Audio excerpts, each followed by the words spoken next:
Payment ID ini untuk apa sih? Dan apa sih manfaatnya buat kita?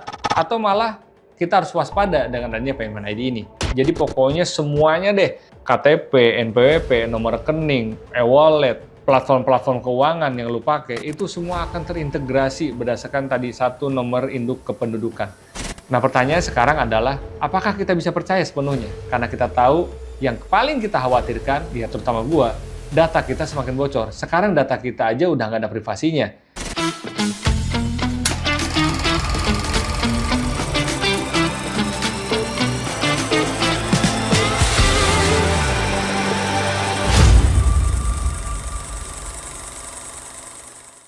Assalamualaikum warahmatullahi wabarakatuh. Halo kawan-kawan semua, balik lagi di channel BTW Break Time with gue Mr. Catur. Hari ini gue akan coba bahas tentang hal yang sedang ramai diperbincangkan di lini masa, baik itu media-media online ataupun media-media elektronik lainnya, di mana pemerintah sedang menggagas usulan akan dilaksanakannya atau diluncurkannya pemberlakuan Payment ID. Wah, apalagi ini pemerintah? Payment ID ini untuk apa sih? Dan apa sih manfaatnya buat kita? Atau malah kita harus waspada dengan adanya Payment ID ini. Yuk kita bahas di video ini, tonton sampai habis, semoga memberikan informasi, insight yang lo butuhkan sehingga lo nggak ketinggalan dengan apa yang akan terjadi. Apa itu Payment ID dan bagaimana mekanisme kerjanya? Jadi gini kawan-kawan, Payment ID adalah identitas pembayaran digital berdasarkan NIK atau nomor induk kependudukan. Jadi gampangannya, lu akan punya ID baru untuk setiap transaksi yang nyambung ke KTP lu. Dan ini adalah bagian dari blueprint sistem pembayaran yang akan dilakukan pemerintah di tahun 2030. Apa sih tujuan pemerintah membuat Payment ID ini? Apakah ini sesuatu hal yang tricky lagi, sesuatu hal yang kebijakan-kebijakan yang perlu kita kritisi, evaluasi, karena ya baru-baru aja kemarin ada kebijakan yang kontroversial di mana rekening dorman 3 bulan nggak aktif sampai 6 bulan ditutup oleh pemerintah. Dan dalam waktu singkat, setelah adanya komplain besar-besaran dari warganet, itu dibuka lagi oleh Presiden Prabowo. Nah, apakah pemberlakuan Payment ID ini juga sudah dilakukan oleh pemerintah secara matang? Ya, gue sih nggak akan ngebahas di situnya. Tapi yang kita perlu tahu adalah apa sih Payment ID itu tadi, dan kenapa pemerintah meluncurkan Payment ID, tujuannya apa sih, dan fungsi utamanya apa? Pemerintah merencanakan akan meluncurkan Payment ID ini tanggal 17 Agustus 2025, which is di hari kemerdekaan kita.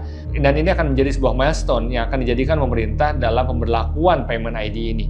Awalnya, kata pemerintah, tujuan dibuatnya Payment ID ini adalah untuk penyaluran bantuan sosial non-tunai.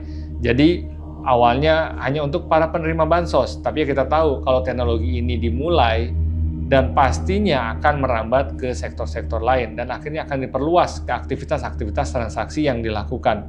Sistem ini, kawan-kawan semua, akan menggabungkan semua aktivitas keuangan individual yang ada, misalnya melalui rekening bank, melalui e-wallet seperti OVO, GoPay, Link Aja, dan lain-lain, juga melalui kartu kredit misalnya, ataupun pinjaman-pinjaman daring.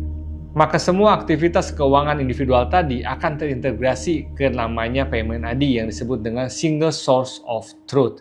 Atau bahasa Indonesianya, ya kurang lebih satu sumber kebenaran.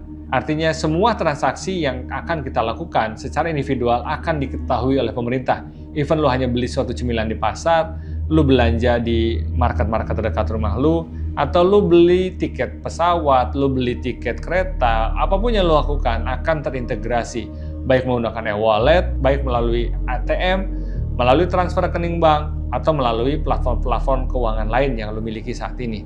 Nah, melalui Payment ID ini, lembaga-lembaga keuangan dapat meminta akses ke profil lengkap via sistem BI Payment Info dengan persetujuan yang katanya itu tetap persetujuan dari data pemiliknya.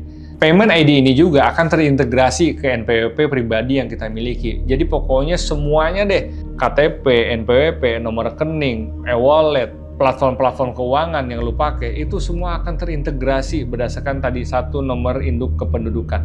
Dan kalau sudah terintegrasi, maka positifnya adalah bagi institusi keuangan, bagi perbankan, dia akan dengan mudah menggantikan yang namanya BI checking. Dia akan mudah mengetahui profil seseorang tersebut apakah bijak dalam melaksanakan keuangannya, atau antara yang dia transaksikan itu lebih banyak mendapatkan dari pinjaman-pinjaman atau melalui hutang-hutang, melalui kartu kredit, melalui pinjaman, dan lain-lain.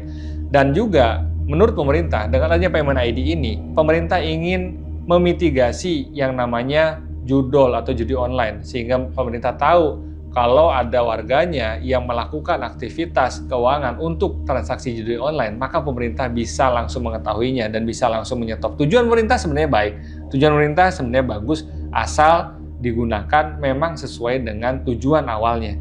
Nah, pertanyaan sekarang adalah, apakah kita bisa percaya sepenuhnya? Karena kita tahu yang paling kita khawatirkan, ya terutama gua, data kita semakin bocor. Sekarang data kita aja udah nggak ada privasinya. Ditambah lagi disatukan dalam satu single ID, yang apabila single ID tersebut diketahui oleh orang lain, maka dia akan mengetahui semua data yang kita miliki. Tadi ya, nomor rekening, tabungan kita di mana aja, nomor ya jelas nomor KTP, NPWP kita, e-wallet kita, semuanya bisa diakses tanpa batas. Meskipun sekali lagi pemerintah mengatakan bahwa ini harus persetujuan dari si pemilik data tersebut. But ya kita tahu, apakah itu bisa berjalan, apakah tidak ada kebocoran, apakah bisa dijamin privasi data kita itu, atau malah akan membahayakan kita. Kita sudah sering dengar kan, ada orang yang nggak lakukan pinjaman, tapi tiba-tiba tercatat dia melakukan pinjaman, dan dia ditagih. Padahal datanya ternyata bocor dan digunakan oleh orang lain. Dan kita juga tahu ada scam-scam yang menggunakan data-data kita untuk menguras rekening kita. Nah sekarang dengan satu single ID aja, dengan unique code aja, apakah itu mungkin terjadi atau enggak? Well, gue nggak tahu. Tapi itu hal yang harus kita waspadai.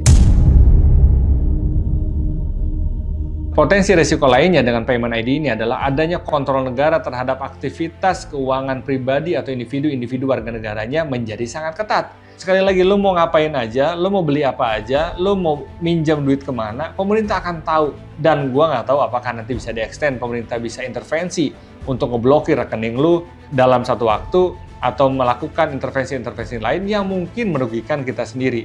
Atas hal ini, memang sebenarnya BI udah nyampein kalau data-data kita itu akan dilindungi oleh Undang-Undang PDP. Undang-Undang PDP itu adalah Undang-Undang Perlindungan Data Pribadi. Jadi Payment ID ini kata BI ya hanya sebagai alat bantu aja kok. Ini nggak ada bedanya dengan SLIK yang dikeluarkan oleh OJK. Kita ingin tahu performa aktivitas keuangan data seseorang yang biasanya digunakan untuk analisa pada saat dia mengajukan kredit, analisa mengajukan pinjaman, yang biasanya menggunakan yang namanya OJK. Nah kata BI, ini hanya menggantikan SLIK tadi dengan satu sistem, satu unique code yang namanya Payment ID. Pemerintah juga menyampaikan bahwa dengan adanya Payment ID ini, maka kegiatan transaksi ilegal keuangan itu bisa dicegah atau bisa diminimalisir. Yang kalau itu terjadi, pasti merugikan kita.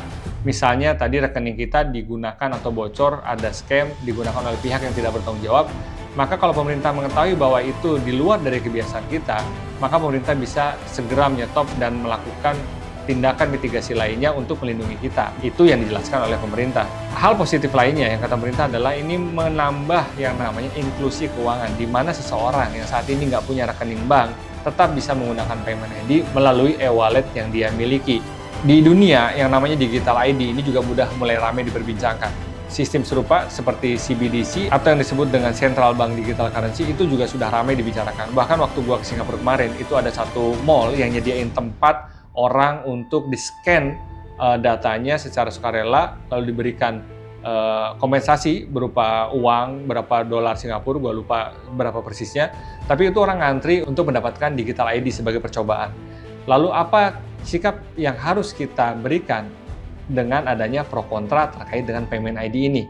Yang pertama, kita harus melek yang namanya literasi digital keuangan. Kita nggak boleh lagi abai, kita nggak boleh lagi nganggap semua itu nggak ada pentingnya buat kita.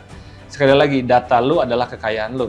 Mungkin lu belum merasakan, tapi saat data lu bocor, digunakan oleh orang-orang yang nggak berkepentingan, dan disitulah lu akan menyesali bahwa dengan tidak menjaga data pribadi lu, dengan tidak mengetahui secara detail peraturan-peraturan yang bisa melindungi diri lu sendiri, lu malah akan terjebak ke dalam masalah yang nggak pengen lu hadapi.